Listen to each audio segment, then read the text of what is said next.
and sundry. The 2 p.m. newscast with Abel Bella Samari.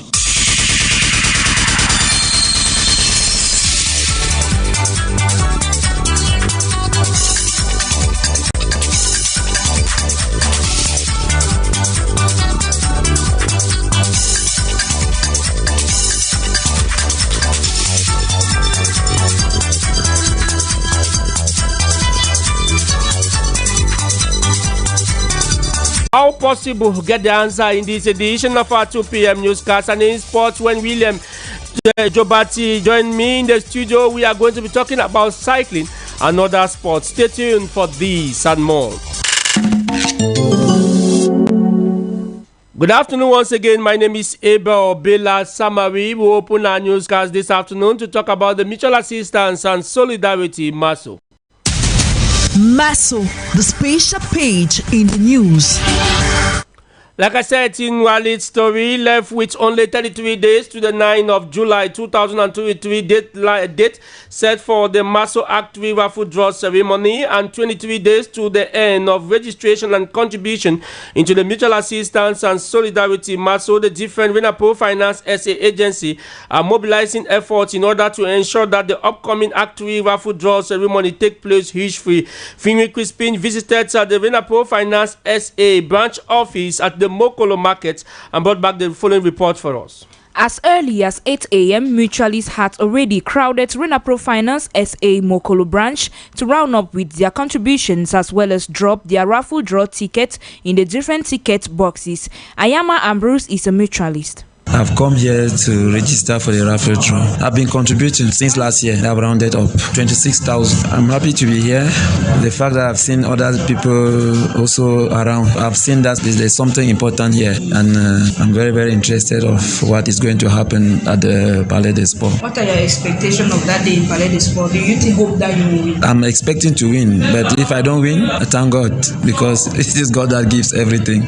Raul Ntep is one of the officials in charge of clients. He attests that the number of mutualists keep increasing day by day. Since the beginning of the week, there are coming much. Presently, I'm recording mutualists who came into putting their ballot tickets inside the box for the raffle draw. So we are so happy to wait them and to receive, and told them that we wish them good luck.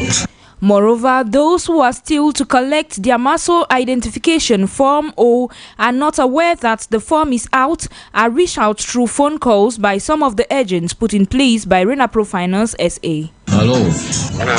Bonjour monsieur Seguia. Bonjour. Renapo Finance ça monsieur. Oui, en fait monsieur, nous vous appelons là comme ça pour vous faire savoir qu'en fait votre fiche d'identification MASO classique est déjà disponible et que voilà, vous pourrez passer en agence le plus tôt prévu monsieur. Oui, demain matin nous vous attendons alors monsieur. Okay. Bonne journée monsieur. It is worth recalling that the date limit for contribution is slated for June 29, 2023. Finwe Crispin in that report, and it would interest you to know that today, June the 6th, 2023, is the deadline for the latest date for mutualists who intend to benefit from the July 9, 2023 raffle draw ceremony to the financial tune of 2 million francs CFA, 5 million francs CFA, 10 million francs CFA, 20 million francs CFA, and 50 million francs CFA. This money is intended to enhance the growth of small and medium-sized enterprises. To benefit from this money, the mutualist will need to deposit a project notebook, make sure he or she meets all the necessary conditions demanded by the Mutual Assistance and Solidarity MASO. The beneficiary mutualist must deposit 20% of the amount described as personal effort. The beneficiary mutualist must accept the right to confiscate his or her offer 45 days after the raffle draw ceremony for non-payment of the personal effort. The acquired offer will be handed over to the mutualist after signing a convention between the Mutual Assistance and Solidarity, the mutualist, and Renapo Finance SA. From an excerpt of an interview granted to Royal FM, the Chief Executive Officer of Renapo Finance SA, Reverend, and the promoter of the Mutual Assistance and Solidarity MASO, Reverend Pastor Bisa Emmanuel Noy, talks about the importance or the role the Mutual Assistance and Solidarity MASO play in unifying Cameroonians as well as promoting well-being and to fight against poverty in Cameroon. La Masso, c'est d'abord les langues de solidarité. Au-delà de la tombola. Masso, first of all, is on the evolution of solidarity. Apart from the tombola, we have time and again notice with great interest the difficulty faced with our living condition. Those we consider as the middle class in our society. And from what we have noticed, if care is not taken, they will become poor by 2032 because of the financial and economic constraint which push us to rethink our economic and social lifestyle. We can't stay on this approach which is being imposed on us. We risk falling into ghettoization. For example, let's take the case of civil servants. They will earn money but will live in the street because they will not have enough money to rent a two-bedroom flat, even one-bedroom flat. It will be very difficult for them. People will have 200,000 francs CFA as salary, but it will be of no significance because of the expensive nature of life. This is why we thought it wise to give a new orientation to this. We need to revisit our Africa values, that is solidarity. Ce que nous avons comme valeur, la solidarité. Masso, that was the special page in the news. And if you are just meeting us, you are listening to Royal Afternoon Edition, the 2 p.m. newscast coming to you from Royal 88.4 FM. And coming up, we have decided that this money should not be given to the coffers of the party again. We should reorientate it to assist the deputy MPs, which will equally permit them to carry out their deployment in the field and do so many other activities. We talk politics in this newscast to say the Cameroonian Party for National Reconciliation brings a wind of change for the betterment of the party by calling on each MP of the PCRN party to hand over the sum of 100,000 francs CFA to alternate members of parliament every month. And to understand why and how this initiative come about, our reporter Jementa is a lady on that beat. The decision to give a statutory status to deputy MPs of the Cameroon National Reconciliation Party was unanimously agreed during an extraordinary congress organized last year in Gaoundéré and was endorsed by the party's president, Honorable Cabral Lebi. And to find out why will deputy MPs receive 100,000 per month, Fongwe Roger Fongwe of the CNR party hold this view. This 100,000 francs is just a reorientation because it is 10% of their salary that they usually give to the party every month. So we have decided that this money should not be given to the coffers of the party again. We should reorientate it to assist the deputy MPs, which will equally permit them to carry out their deployment in the field and do so many other activities, which is going to benefit the party. A move which, according to the party, would create a revolution in the Cameroon political landscape. Fongwe Roger Fongwe once more. Look at the level of the National Assembly. The deputy MPs don't have a status. They don't have any status. What is their status at the level of the National Assembly? It's just like they just accompany the main MPs for election. No, we thought it wise that no, it shouldn't be like that. They shouldn't be just there because they have to fulfill the list of candidacy. Now we have decided to give them a status, financial status, which is going to help them to build our organization because we believe that they are a very powerful arm to the development of our political party. The 5 members of parliament belonging to the Cameroonian National Reconciliation Party will, as from this month, render this decision effective by handing over 100,000 francs CFA to their deputy MPs. Jementa, in that report, we'll talk something else in this edition of our 2 p.m. newscast. We tell you that Prime Minister, Head of Government, Chief Dr. Joseph John Gute has hailed the Republic of Ivory Coast as a great friend of Cameroon. He was speaking yesterday in Abidjan after a courtesy visit to the Ivorian Prime Minister, Patrick Achi. Here now is the Prime Minister speaking after that visit. The President of the Republic, President Paul Biya, dispatched me here within the context of the ongoing conference on economic development. to reaffirm his support for this brotherly nation, Côte d'Ivoire, to let him know that whenever Côte d'Ivoire has an issue such as what is taking place now in Cameroon, should be by its side. We have a long history together. We've worked together in many areas. The two presidents know each other very well. They are very good friends and brothers. And really, we went through a number of issues which are common between Côte d'Ivoire and Cameroon, and we hope that this partnership will continue strongly in the future. And we talk economic to say a wave of debate for some days now are on the coming together of the inter-employer grouping of Cameroon, better known as its first acronym as GCAM, and that of the Cameroon Enterprises ECAM, to merge and become a single employers group. Though the aim of this fusion is to improve the competitiveness of enterprises in general. Some newcomers into the grouping wants to set confusion. For today's edition of our newscast, our reporter Jementa Kona Chabiputus, an economist, who in the following excerpt tells us what Cameroonian business operator stands to gain if GCAM and ECAM emerge as a single entity. These are two major enterprises. Everything being equal, they are out to protect, to fight for the interests of employers, of enterprises, of companies in Cameroon. And so they are coming together, everything being equal, is a good sign, it's a good indicator. It shows that they are putting their resources together, their energy together, effort together to better fight, to protect enterprises in Cameroon, to better fight to ameliorate the business climate in Cameroon. And when that is done, you will understand that more jobs will be created, the existing ones are protected from disappearing, help going a long way to curb the rate of unemployment in a country. And you must understand that in the Cameroon business landscape, small and medium-sized enterprises make up more than 80% of enterprises in Cameroon. And these small and medium-sized enterprises, and the majority of them still in the informal sector, they need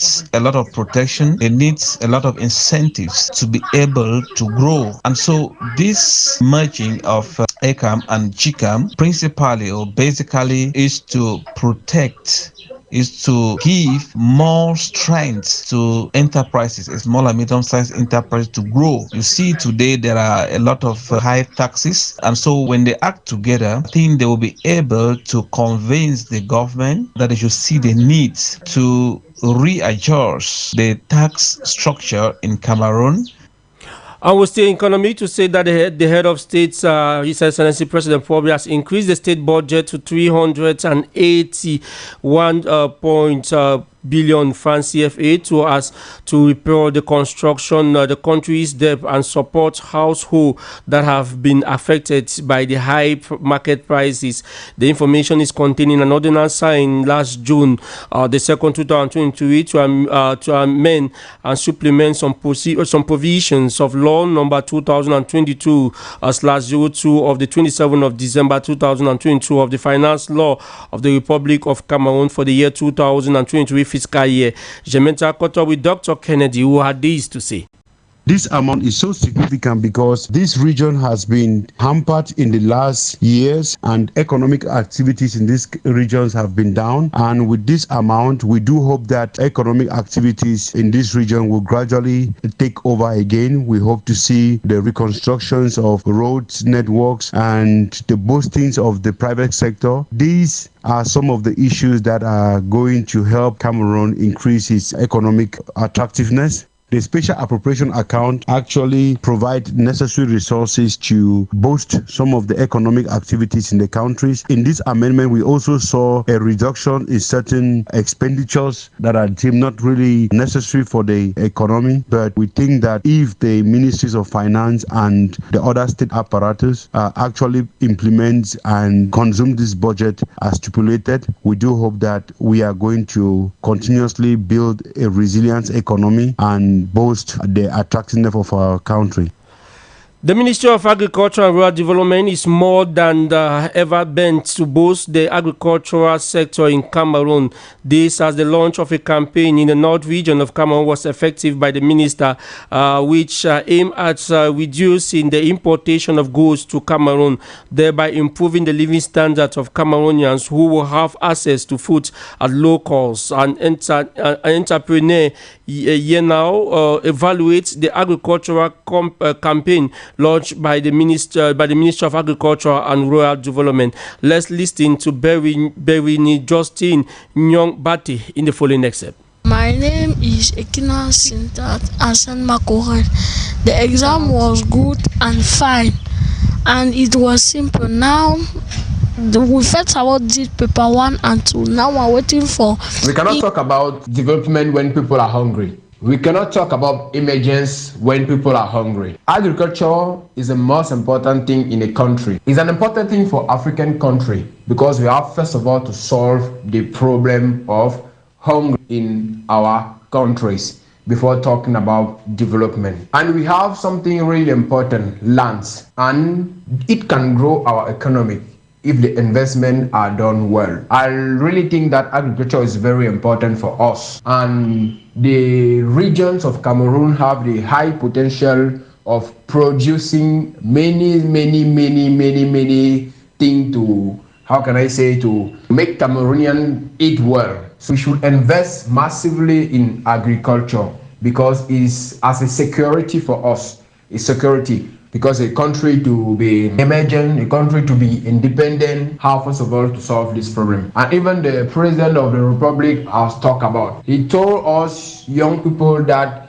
if you want to invest now, there are two fields. There are new technologies and agriculture. I think you start by agriculture. Agriculture because it's important for us, because somebody who didn't eat is somebody who cannot really think. We have to eat to be heard. We have to eat to think about how we can produce in technology, to think about how we can be productive in another field. So I really think that the initiative is appreciable. The initiative is to be encouraged. Encourage young people who are involved in agriculture, encourage young entrepreneurs who are involved in agriculture, give them some subvention, give them some tools and material to increase their production.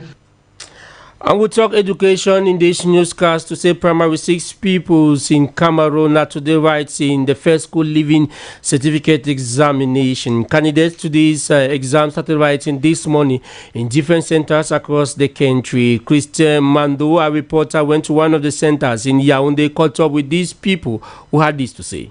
My name is Ekina Sintat Asan Makohan. The exam was good and fine, and it was simple. Now we first about did paper 1 and 2. Now we're waiting for English paper 1. Me, I'm preparing that it will be simple for me, and that will pass my exam. And she equally caught up with the chief of center, who now explained how the examination is unfolding in her center. We have 877 pupils registered for these exams, and out of the 877 we have 861 present, absent 60. We have 34 externals and the rest are internals. For this center, everything is going on smoothly. We have 2 invigilators per class. We have 18 classrooms. For now, we have no difficulties, just few absence. Reasons we don't know, but everything is moving on smoothly. We'll still stay in its education to say that candidates going in for the BAPS examination have started the written phase today, June the 6th, 2023, in some centers, whereas those of the GC advanced level, ordinary level, are equally at 1 week of the examination since they started on the 30th of May 2023. To know how the examinations are being unfolding, our own Christian Mando caught up with some of them and compiled their view in the following Vox Pop. Everything goes perfect normally. There is nothing like any problem. Okay, since you started writing the exam, the different subjects you wrote, how has it been? You know, during exam, there are some of the things that they will come exactly perfectly the way you have been reading. There are some of the things that always come. They make you feel, hey, what you were neglecting, you didn't know, you were not aware that something as such would come. Then it would just be like a surprise unto you. No, there's no speaker, Everybody wrote on his or her own. Nothing like examination malpractice, nothing. In my class, I believe that is how it took place everywhere. Today I was writing citizenship. The exam was good, paper 1. Yes, I read what. What paper were you writing? Further mathematics, paper 1. It was better. We started with biology, paper 1. It was very good, and also the paper 2 was very, very nice. But the second day was physics, and that physics was not easy. They were so that physics. They said in a way that if you are studying, you should not study as if you are studying for an exam, but you should study for the learning. We're left with further math paper 2 and further math paper 3 with math paper 1, math paper 2, math paper 3. There's nothing as a leakage about the GCE. Yes, because I've not heard anything about the leakage about the GCE this year. I will stay in education to equally say that the 2022-2023 academic year has ended in some schools across the national territory. And students and pupils have begun moving to areas where they intend to spend the 3 months holidays, and others who will stay back with their parents to either help them in one way or the other. Some parents have started sharing on how they intend to occupy their children during the school break. They were talking on the microphone of our reporter, My children will be here with me to carry my water, fresh firewood, sawdust for me to cook. Going back to school, they will have their school fees. To keep my children at home, and while they are home, I want them to go for training. The eldest of 5 years, I want her to go for catering services, whereby she's going to learn how to cook and everything that has to do with kitchen. The younger one, which is 3 years, I want her to go and learn piano and drums during the 3 months, and the others are just going to be in church. They have youth camp, so they are going to be practicing their things for the youth camp. I've already prepared my children to send them to the village so that they may learn agriculture, also learn cultural things, and also learn farming from there, and learn many things. So they have already gone to the village to go and meet my mother so that they will also learn their own language. I don't intend to send my children anywhere for holidays. I prefer to keep them at home where I know that I have eyes on them and I can easily train them my way. I will talk society in this edition to say some Cameroonians in the city of Yaoundé have begun cultivating some good hygienic practices by picking any littering waste they find on their way. This cleanliness comes a few weeks when the mayor of the city of Yaoundé, Luc Messi Atangana, dish out some measures of cleaning the society, better still the environment. In the following report, Ratus Ndiye interviewed some Cameroonians on the subject and brought back the following report. Faded up on the nasty and tattered disposition of garbage waste in our neighborhood Damas, Miriam have resorted to uphold to good sanitary measures that was served by the Yaoundé Mayor City Mayor Luc Messi Atangana few days ago, as she says. I've taken as a duty to keep all plastic waste in a particular container where it will be collected later by the sanitary engineers. Also, while running down this, I make sure of placing my plastic waste in a garbage cart. A habit which is unfortunately not practiced by all has also caught the attention of Lawrence, who is a teacher by profession and cognizant of the negative effects of mishandling plastic waste, clamped down on the wrong method used by many citizens. Just this morning is an area where they were just gathering remains of burnt plastics, and when I came this morning I was asking the people how they are using it, because I'm seriously disturbed when I know that when we burn this plastic, pollute the atmosphere, it traces the ozone layers and so many other destruction caused by that. But we are bound to be doing that, as if there's lack of education on how these things should be disposed, and the government too has to come in on helping us to know how to manage these things and to help the people in managing those things. Inasmuch as the population wishes that the government should launch more sensitization campaign to educate these ones, Providence thinks that it is first of all of our moral duty to clean our surroundings. We should take personal responsibility in managing our waste. If we do this, it will go a long way to help ensure collective waste management, which will help avoid the consequences that goes with poor waste management. People should always make sure they have their bags in the house where they do empty their respective litters into it. And they should always make sure that those trash containers and bags are transmitted to his account. The measures of waste management, however, restrict the littering of waste anyhow, the respect of days for waste carriage by the sanitary engineer, and the persons found going against these measures will be hit hard by the competent officials put in place to safeguard good hygiene in our society.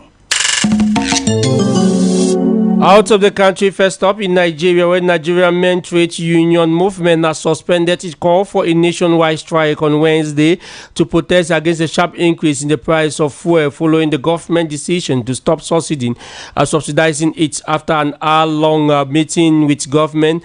Nigeria Labour Congress President Joe Ajaero said the decision has been taken to give more time for the negotiation. A court has ordered union to desist from industrial action until an application filed by the government is heard on the 19th of June 2023. We'll take you over to Senegal, where 3 renowned Senegalese intellectuals have blamed the country's recent outburst of violence on President Macky Sall's authoritarian drive and their plan to run for a third mandate in 2023. The situation in our country, the court, is currently experiencing a result from the authoritarian drive of President Macky Sall.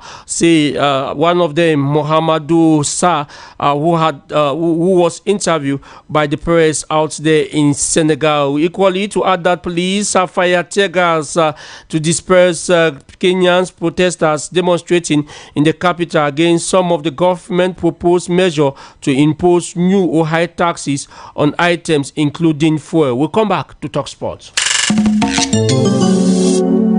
And on to sports, let's welcome Evans William Jobati, who is here with our Sport 5 this afternoon. Good afternoon to you. Good afternoon, Ebebe Rasamari. We begin with the 19th edition of the International Cycling Tour of Cameroon, which resumed today. Yes, Ebel, the stage 3 of the International Cycling Tour resumed with some modifications made at the starting point. Initially, the race had to begin from Puma to Kribi today, but due to the late arrivals of riders' bicycle from the North Regional Capital, that is Garoua, at 10 p.m. was changed to start as from Edea to Kribi instead.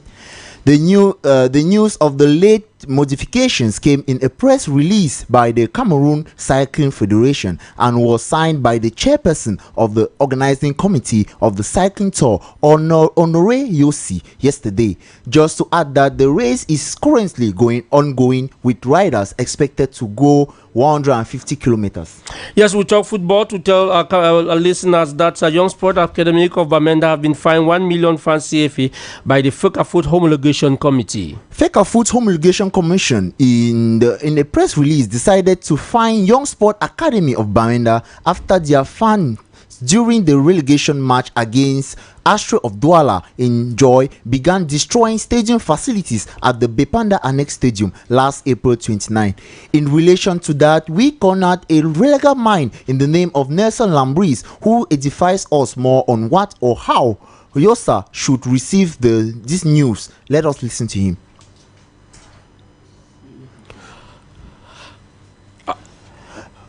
FECAFOOT had made public the fixtures of the 8 finals of the 2023 Cameroon Cup today at its headquarters in Chinga, Yaoundé, to begin played on the 10th and 11th of June this year. The fixtures comes as follows. PWD will face AS FAP. Stade Betois will rub shoulders with Hilltop Strikers. Coton Sport of Garoua will face Edin Sport of Laleke. Canon of Yaoundé will combat Fovu Club.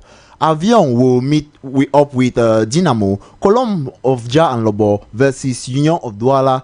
Champions FC of Garoua will try to beat Victoria United of Limbe. Stade of Banjul is going to face. Our sports page. We now moved over to Flora Nguyen, who is here with a summary of this newscast in the French language. Good afternoon to you.